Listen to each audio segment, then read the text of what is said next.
అడవిలో ఒక రబిట్ ఉండేది. ఒకరోజు అది నిద్రపోతున్నది. అకస్మాత్తుగా దబ్బుమని చప్పుడు వినిపించింది. కింద ఉలిక్కిపడి నిద్రలేచింది. చప్పుడు ఎందుకయ్యిందో అని అటూ ఇటూ చూసింది. మళ్ళీ పడుకుంది. ఇంతలో మళ్ళీ దబ్బుమని చప్పుడయ్యింది. చుట్టూ చూసింది. ఆకాశం విరిగిపడిందావు అని డీర్ అడిగింది.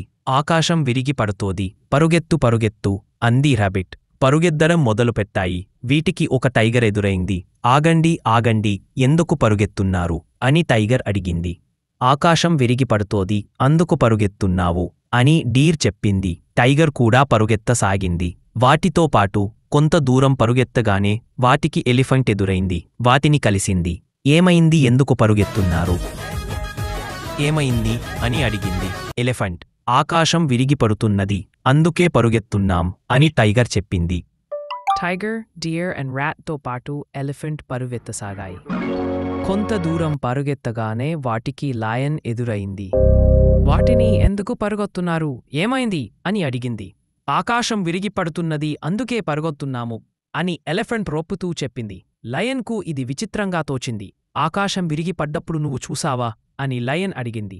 నేను చూడలేదు, నాకు టైగర్ చెప్పింది అని చెప్పింది. ఆకాశం విరిగిపడ్డప్పుడు నువ్వు చూసావా అని టైగర్ని అడిగింది. అడిగితే నాకు డియర్ చెప్పింది అని టైగర్ జవాబిచ్చింది. చెప్పిందని చెప్పింది. డియర్ను ఆకాశం విరిగిపడిందని నీకెలా తెలుసు, నువ్వు చూసావా అని లయన్ను ర్యాబిట్ని అడిగింది.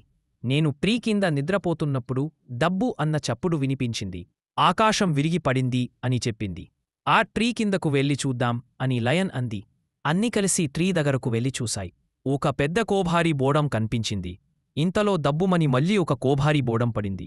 వెంటనే ర్యాబిట్, అదిగో మళ్ళీ చప్పుడయ్యింది. వెంటనే లయన్ కోభరీ బోండంను చూపిస్తూ, ఇదేనా విరిగిపడే నీ ఆకాశం అని రేబిట్తో అనగానే రేబిట్ సిగ్గుపడింది.